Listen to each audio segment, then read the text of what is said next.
جو ایمان لاتے ہیں ان میں سے کوئی واپس بھی جاتا ہے کہ نہیں جاتا، کوئی مرتد بھی ہوتا ہے. بڑا ذہین انسان تھا، بڑا عالم و فاضل انسان تھا، پہچان چکا تھا کہ یہ وہی نبی ہے جن کا ہم انتظار کر رہے ہیں. لیکن وہ یہ چاہتا تھا کہ جیسے قسطنطین نے اس وقت یہ کیا تھا کہ وہ جب اس نے مذہب بدلا ہے، عیسائیت اختیار کی، تو پوری مملکت جو ہے عیسائی ہے، تو نظام انٹیکٹ رہا، وہی ان کا بادشاہت کا نظام قائم رہا. چاہتا تھا کہ میرے یہ تمام کے تمام نائبین سلطنت اور جتنے بھی بطاریق ہیں، یہ بطریق پیٹریارکس، یہ سب کے سب بھی میرے ساتھ اسلام قبول کریں. اور سارا یہ اس نے جو سوال جواب کیا تھا ابو سفیان سے اسی لیے کیا تھا کہ سارے درباری قائل ہوتے چلے جائیں کہ واقعی یہ نبی سچا ہے.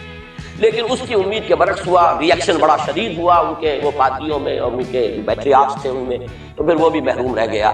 سلطنت کی بیڑی اس کے پاؤں میں پڑی رہ گئی، زنجیر پڑی رہ گئی، وہ اسلام سے بہر رہ گئی. بہرحال اب یہاں نوٹ کیجئے کہ 9 برس بعد 623 عیسوی میں اس کو فتح حاصل ہوئی. حضرت عمر نے وہ 100 اونٹ حاصل کیے، اگرچہ حضور نے پھر اس کے بارے میں حکم دیا کہ اسے صدقہ کر، اس کو اب تم اپنے ذاتی استعمال میں نہ لاؤ، صدقہ کر. اچھا، اس کے ساتھ اس پیشن گوئی میں دوسرا حصہ بھی ہے. الف لام میم غلبت الروم فی ادنی الارض وهم من بعد غلبهم سیغلبون فی بضع سنین للہ الامر من قبل ومن بعد. اللہ ہی کے ہاتھ میں ہے تمام معاملات کا اختیار، پہلے بھی اور بعد میں بھی. یہ تو ایمان کی بنیادی حقیقت ہے. وَيَوْمَئِذٍ يَفْرَحُ الْمُؤْمِنُونَ، اور اس روز اہل ایمان بھی بہت خوشیاں منا رہے ہوں گے. یہ اس پیشن گوئی کا دوسرا حصہ ہے.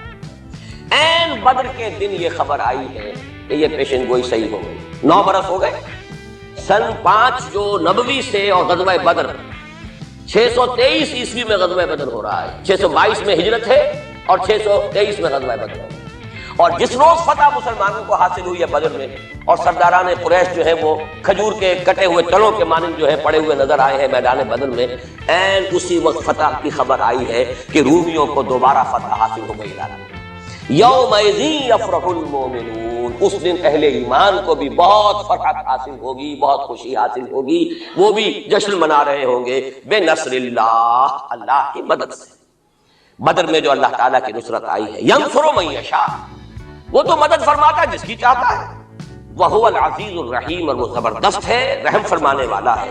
وعد اللہ، اب دیکھیں ذرا تاکید کا انداز دیکھیں. وعد اللہ، یہ اللہ کا وعدہ ہے.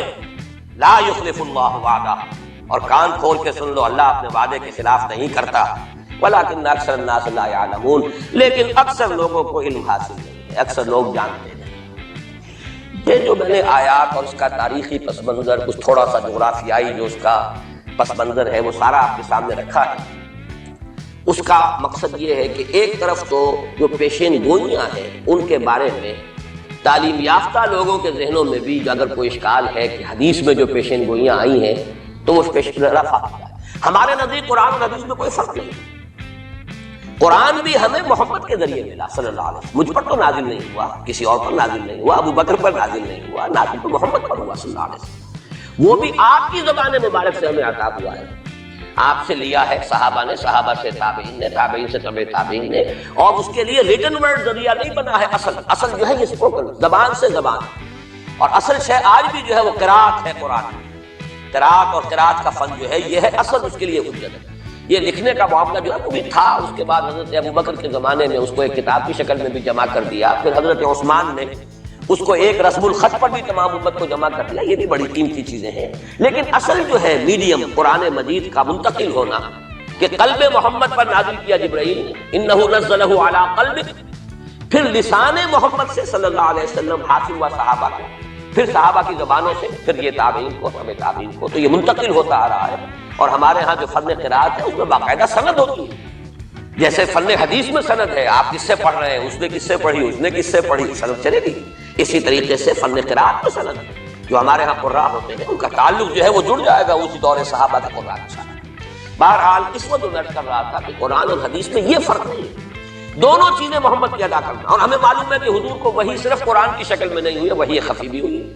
بہت سی باتیں اللہ تعالیٰ دل میں ڈالتا تھا. حضور کا خواب بھی وحی ہے. اس اعتبار سے وہ وحی خفی جس کو ہم کہتے ہیں اس پر بھی ہمارا ایمان ہے. البتہ فرق کیا ہے، جیسا کہ میں عرض کر چکا، یہ لفظ بلفظ محفوظ ہے، حرف بحرف، بلکہ لفظ بھی بڑی شے ہے، حرف بحرف محفوظ ہے. وہاں یہ ہے کہ اس طرح کی حفاظت کا جو ہے وہ دعویٰ نہیں. نمبر 2 یہ کہ یہاں جو شے ہے وہ اپنے ٹائم ٹیبل کے حوالے سے بھی قطعی ہوگی، وہاں یہ ہے کہ ٹائم ٹیبل کا ہم تعین نہیں کر سکتے، جبکہ قرآن مجید کی 2 آیات آپ کو محکم سنا چکا ہوں، ان ادری قریب ام بعید ما توعدون، نبی کہہ دیجیے مجھے نہیں معلوم جو کچھ تم سے وعدہ کیا جا رہا ہے وہ قریب ہے یا دور ہے، وَإِنْ أَدْرِي لَعَلَّهُ فِتْنَةٌ لَكُمْ وَمَتَاعٌ إِلَىٰ حِينٍ، اور میں نہیں جانتا، ہو سکتا ہے کہ ابھی تمہیں اللہ ایک مہلت اور دے دے اور ابھی تمہیں اور رہنے بسنے کا موقع دے دے تاکہ تمہیں ایک مہلت، ایک آزمائش مزید مل جائے۔ اب جو میں ذرا صرف حوالہ دوں گا، اس وقت تفصیل میں جانے کا موقع نہیں ہے، اس لیے کہ گزشتہ سال اس پہ تفصیل سے کئی جمعوں میں یہاں گفتگو کر چکا ہوں۔ قرب قیامت کی جو پیشین گوئیاں محمد رسول اللہ صلی اللہ علیہ وسلم نے ہمیں دی ہیں، ان کو نوٹ کر لیجئے کہ وہ 2 قسم کی ہیں۔ ایک تو خاص خرق عادت واقعات جو قرب قیامت سے زمانے میں ہوں گے، سورج کا مغرب سے نکلنا اور اسی طرح کی دوسری اور علامات ہیں۔ ایک تو وہ علامات ہیں جن کو ہم کہتے ہیں علامات قیامت، اس میں پوری کتابیں لکھی گئی ہیں، غالباً شاہ رفیع الدین رحمۃ اللہ علیہ دہلوی جو ہے ان کی پوری کتاب اس کے اوپر موجود ہے، اس لیے کہ احادیث میں اس کی بڑی جو واضح نشانیاں ہیں وہ دی گئی۔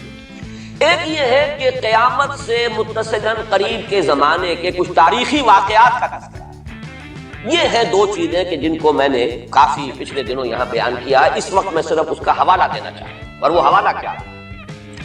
پہلی بات یہ کہ احادیث نبویہ سے صراحت کے ساتھ کہ قیامت سے قبل پورے کرۂ ارضی پر اللہ کا دین اسی طرح غالب ہوگا جیسے کہ حضور کے دست مبارک سے آپ کی اپنی حیات طیبہ کے دوران جزیرہ نما عرب میں غالب ہے، یہ قطعی بات۔ حضور نے 5 ادوار گنائے، یہ حدیث ہم نے اس کے ٹیکسٹ بھی عام کیے ہیں، ندائے خلافت میں ان کے ٹائٹلز پر شائع کیا ہے تاکہ یاد کریں آپ حضرات ان حدیثوں کو، اس لیے کہ جو حالات اس وقت ہیں اور جو سامنے آنے والے بہت مایوس کن حالات ہیں، اور مایوس کن حالات میں پھر اگر امید کی کوئی ڈور جو ہے وہ ہاتھ میں رہے تو آدمی کو سنبھالا ملتا رہتا ہے، کہیں نہ کہیں کچھ امید بھی جو ہے کہ دامان خیال یار چھوٹا جائے ہے مجھ سے، وہ امید کا دامن جو ہے ہاتھ سے بالکل ہی نہ چھوٹ جائے تو کوئی نہ کوئی نا امیدی سمجھنے دے مجھے، نا امیدی کیا قیامت ہے، بڑا پیارا مصرع ہے، سمجھنے دے مجھے نا امیدی کیا قیامت ہے کہ دامان خیال یار چھوٹا جائے ہے مجھ سے، تو نا امیدی بہت بری شے ہے، لا تقنطوا من رحمۃ اللہ۔ اس اعتبار سے جو حالات امیڈیٹلی اس وقت سامنے ہیں اور جو آ رہے ہیں وہ نہایت مایوس کن، نہایت تکلیف دہ، ان میں ضرورت ہے کہ یہ جو ہمارے لیے کچھ امید افزا خبریں اور پیشن گوئیاں ہیں ان کو بڑے پیمانے پر آتی ہیں تاکہ لوگ جو ہے اس کے حوالے سے اپنے حوصلوں کو، اپنے امنگوں کو، ولولوں کو کچھ برقرار رکھ سکیں اور ان میں کچھ کام کرنے کا جذبہ، اس لیے کہ ایسے لوگ کم ہوتے ہیں اور اللہ تعالیٰ سے دعا کرتا ہوں کہ اللہ تعالیٰ مجھے ان میں شامل کر دے، آپ کو بھی شامل کرے۔ ایک ایسے لوگ ہوتے ہیں کم کہ جو بالکل حالات سے اپنا تعلق منقطع کر کے، مائنس ہے یا پلس ہے اور پازیٹیو ہے یا نیگیٹو ہے، اس سے بالکل منقطع کر کے اپنے احساس فرض کے تحت کام، میرا تو فرض ہے مجھے کرنا ہے، بات ختم ہو گئی۔ کیا حالات ہیں، کیا امیدیں ہیں، کیا کیلکولیشنز ہیں، کیلکولیٹنگ مائنڈ سے انہیں کوئی سروکار نہیں ہوتا، ہمیں اس سے بحث نہیں، کوئی نتیجہ نکل رہا ہے یا نہیں نکل رہا ہے، یا نکل سکتا ہے یا نہیں نکل سکتا، کوئی امید ہے یا نہیں ہے۔ حضرت نوح علیہ السلام 950 برس تک دعوت دیے چلے جا رہے ہیں، کون سی امید تھی؟ آخری وقت تک کوئی امید بن نہیں آئی، کوئی امید تھی 950 برس، کوئی تصور ہم نہیں کر سکتے، اس لیے کہ فرض ہے، آپ کے ذمہ ہے، آپ کو تو پہنچانا۔ یا ایھا الرسول بلغ ما انزل الیک من ربک فإن لم تفعل فما بلغت رسالہ، اے رسول پہنچاتے رہو جو کچھ کے نازل کیا جا رہا ہے تم پر تمہارے رب کی طرف، تمہیں تو کرنا ہے۔ نتیجہ نکلے نہ نکلے، کو مانے نہ مانے، حالات بہتر ہو یا اور بدتر ہو، اس سے بالکل لا تعلق، اس کو ہندی فلسفے میں ڈیٹیچمنٹ کہتے ہیں۔ اپنے آپ کو ایکشن جو ہے، ایکشن آدمی کر رہا ہے اپنے فرض کے تحت، اپنے آپ کو ڈیٹیچ کر لیجیے اس کے نتیجے سے۔ نتیجہ کو اچھا بھی نکلے تو خوشی بھی نہیں ہونی چاہیے، نتیجہ اگر کوئی برا نکلا تو افسوس بھی نہیں ہونا، یہ کوئی انتہا ہے، تھیوریٹیکل بات ہے۔ انسانی سطح پر تو یہی ہوگا کہ اچھا نتیجہ نکل رہا ہے تو کچھ نہ کچھ خوشی ہوتی ہے، فرق ہوتی ہے، اطمینان ہوتا ہے، اور اگر کچھ دوسری صورت ہے تو پھر کچھ نہ کچھ رنج ہوتا ہے، افسوس ہوتا ہے۔ قرآن خود کہتا ہے فَلَعَلَّكَ بَاخِعٌ نَفْسَكَ أَلَّا يَكُونُوا مُؤْمِنِينَ، اے نبی کیا آپ اپنے آپ کو صدمے سے ہلاک کر لیں گے کہ یہ ایمان نہیں لا رہے؟ تو یہ صدمہ ہونا، رنج ہونا، دکھ ہونا، افسوس ہونا، یہ اپنی جگہ پر ہے۔ یا اگر کہیں کوئی کامیابی ہو جائے، حضرت عمر کے ایمان لانے کی خبر آئی تو حضور نے بھی نعرہ تکبیر بلند کیا، اب یہ ہے کہ ایک فوری تاثر ہے، ہونا چاہیے۔ آپ کو کسی چیونٹی نے کاٹا ہے کہیں سے تو فوراً ہاتھ آپ کا جو ہے وہ جنبش کھائے گا، یہ ریفلیکس ایکشن ہے، یہ ہوگا۔ لیکن ہندو فلسفی میں تو یہاں تک ہے کہ ڈیٹیچ کر لو اپنے آپ کو اس درجے کہ آپ کا اپنے ایکشن کے ساتھ، action for the sake of action, یا یوں کہیے کہ وہ اپنے مقصد کے تحت جو ہے آپ کام کر رہے ہیں. باقی یہ کہ کیا نتیجہ نکلتا ہے نہیں نکلتا ہے، امید افزا ہے یا مایوس، کو بالکل چھوڑ دو. بہرحال اس کی ضرورت ہے، لیکن